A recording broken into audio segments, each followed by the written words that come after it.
Merci, bien-aimés frères et sœurs. Je crois que nous sommes en train de vivre la dernière partie du ministère de Jésus-Christ qui concerne sa résurrection. Parce que quand il est ressuscité, il a croisé Cléopas et son ami qui étaient totalement abattus. Mais il leur dit, pourquoi vous êtes si tristes? Il leur a reproché quelque chose de capital. Ô homme sans intelligence et dont le cœur est long à croire ce qu'avait été annoncé par les prophètes. Et au verset 45 de Luc 21, 24, je crois, il est dit, et il leur ouvrit l'esprit aux apôtres afin qu'ils comprissent les Écritures. Donc, ce ministère-ci a pour mission, effectivement, d'ouvrir l'esprit afin que vous puissiez comprendre les Écritures. Ce n'est autre que le ministère de Jésus-Christ dans sa troisième phase, qui est la phase de la résurrection. Là, il n'y a plus de tâtonnement. Les Écritures deviennent fluides. Ça devient si précis parce que tu connaîtras la vérité et la vérité t'affranchit. Il n'y a que la vérité qui peut vous affranchir. Et nous sommes ici pour faire éclater la vérité au grand jour. Alors, puisque nous avions traité sur le code prophétique des 400 années de la servitude d'Israël, et nous avons vu que la plénitude de cette prophétie n'est pas la sortie de l'Égypte, quoique c'était la même prophétie, mais nous avons étudié le principe de la dualité prophétique, parce qu'une prophétie peut avoir plusieurs accomplissements de façon partielle jusqu'à son accomplissement parfait. Et donc, nous sommes là dans la réalisation parfaite, nous sommes là pour pointer le doigt où se trouve l'accomplissement parfait. Et nous avons compris par là que la servitude qui devait durer 4 siècles, il s'agit bien sûr de la traite négrière. Et nous avions conclu par là que le peuple, les enfants qui ont été arrachés de leur famille, de leur terre, qui ont été déportés dans les îles de la mer, dans les Caraïbes, dans les Antilles, dans les Amériques, dans les Indes, il s'agit là de l'accomplissement de la prophétie de Deutéronome 28, le verset 68. Il est écrit, et l'Éternel te ramènera en Égypte, et tu feras ce chemin dont je t'avais dit, tu ne le feras plus. Et là, tu te vendras à tes ennemis. Donc, Israël devait être vendu à partir de l'Égypte, à partir de l'Afrique. Et je vous conseillerais de repartir dans l'étendard du Midi et vous trouverez l'enseignement ou lors de la conférence à Douala, où nous avions développé sur les 7 différentes dispersions de la maison d'Israël en rapport avec Lévitique 26 qui parle des 7 châtiments ou que nous appelons aussi les 7 fléaux, les 7 trompettes. Donc, nous avons conclu par là que ce peuple qui est déporté dans les îles de la mer, parce que je vous annonce déjà qu'il y a une prophétie qui parle d'un grand réveil au niveau des îles de la mer où le nom du Seigneur sera proclamé. Et nous voulons nous adresser à nos frères qui sont là dans les Caraïbes, qui sont là dans les Antilles, nos frères qui sont au pays du soleil couchant, c'est-à-dire dans les Amériques. Il y a des prophéties que nous allons démontrer vous concernant afin que vous puissiez vous apprêter, parce que s'il n'y a pas des prophètes qui annoncent ce qui arrivera, comment le peuple va se préparer. Voilà pourquoi il faut qu'il y ait des sonneurs de trompettes, qu'il y ait des sentinelles pour alerter le peuple afin que le peuple puisse se réveiller. Et donc, nous avons dit que c'est de là où sortira le peuple des 144 000. Et il est écrit dans Apocalypse chapitre 14, pardon, Apocalypse chapitre 7, le verset 4, il est dit, et j'entendis le nombre de ceux qui avaient été marqués du sceau, 144 000 de toutes les tribus des fils d'Israël. Alors, nous voyons par là que les 144 000 qui sont scellés du sceau de Dieu ne sont autres que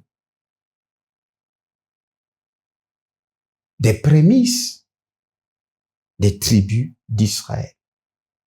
Et vous aurez le temps, je crois, de lire tout le chapitre pour voir comment ils sont scellés, 12 000 de chaque tribu, parce que 12 fois 12, ça donne 144 000. Et ainsi, dans Apocalypse chapitre 14, le verset 1er jusqu'au verset 5, mais je prends le verset 4, parce qu'il est dit que ce sont ceux qui ne se sont pas souillés avec des femmes, car ils sont vierges, ils suivent l'agneau partout où il va, ils ont été rachetés d'entre les hommes comme des prémices pour Dieu et pour l'agneau. Au verset 1er, il est dit, et je regardais, voici l'agneau se tenait sur la montagne de Sion, avec lui les 144 000 personnes qui avaient son nom et le nom de son père écrit sur leur front. Donc, voyez-vous que ces deux chapitres ici, au chapitre 7 et au chapitre 14, montrent qu'il y a un peuple constitué de 144 000 qui sont scellés, marqués du sceau de Dieu. Qui sont-ils? Où se trouvent-ils? Voilà pourquoi nous sommes ici pour faire éclater cette vérité au grand jour. Fini avec les enseignements occidentaux que nous avions reçus. L'heure de la vérité a grandement sonné. Donc, même dans la ville sainte, qui est la Nouvelle Jérusalem, ce code réapparaît, d'où vous ne verrez pas dans la Nouvelle Jérusalem des indices des nations. Il n'y a que le chiffre 12, il n'y a que le chiffre 12 qui se répète là. Voilà pourquoi il est dit dans Apocalypse 21, le verset 14 jusqu'au verset 16. Au verset 16, il est dit que « Et la ville, quand l'ange mesure la ville, il trouva les mesures de la ville égales à 12 000 stades. » Or, la ville a 12 fondements. La ville va de 12 à 12 arrêts parce que elle a la forme d'un carré à la base et les dimensions des murs et de la ville des murs, pardon, c'est la même dimension et le carré a 12 arrêts. Donc, lorsque nous prenons 12 fois 12 000 stades, ça nous donne effectivement 144 000 stades. D'où le même chiffre, 144 000, se répète 3 fois dans le livre de l'Apocalypse. Le chiffre 3, c'est le chiffre de la perfection. Mais qu'est-ce que c'est dans la Gematria? Parce que Dieu est dans ses nombres. L'Apocalypse, c'est un livre de symboles. Et si vous le prenez avec la littérature, mais vous allez vous fracasser la tête parce que vous ne verrez jamais des chevaux qui vont chevaucher. Un cheval blanc, un cheval roux, un cheval noir, un cheval pâle. Vous ne verrez pas ça. Ce sont des symboles qui sont expliqués par des prophètes que Dieu oint. Et donc, je suis en train de vous montrer là que les 144 000 personnes qui sont scellées retiennent en eux dans ce chiffre un code. Pourquoi ce code? Parce que lorsque nous prenons le chiffre 144 000 avec un principe qui est appelé un temps, parce qu'un temps dans la Bible est égal à 360 jours, qui est une année. Et donc, 144 000 est divisé par une année, qui est égal à 360 jours, nous tombons directement à 400. Or, 400, c'est-à-dire 400 ans représentent, et ils sont convertis, 400 ans donnent 144 000 jours. Donc, je voulais vous montrer et attirer votre attention. Effectivement, le peuple des 144 000 jours est le peuple qui endure le châtiment des 400 ans, selon Genèse 15, le verset 13 jusqu'au verset 16. Et ce peuple se trouve, bien sûr, dans les Caraïbes, dans les Antilles, qu'on appelle la prophétie des îles de la mer. Et aussi, ceux-là qui sont dans le pays du soleil couchant, c'est-à-dire les Amériques, que nous appelons les Afro-descendants. Ces gens-là ont été arrachés du sol africain et ont été déportés dans ces pays parce que ce qui leur arrivait a été l'accomplissement des prophéties. Parce qu'il a fallu que le bois israélite ou jacobin soit coupé en deux. Une partie sera déportée et une autre partie subira la servitude sur la même terre où il est sans.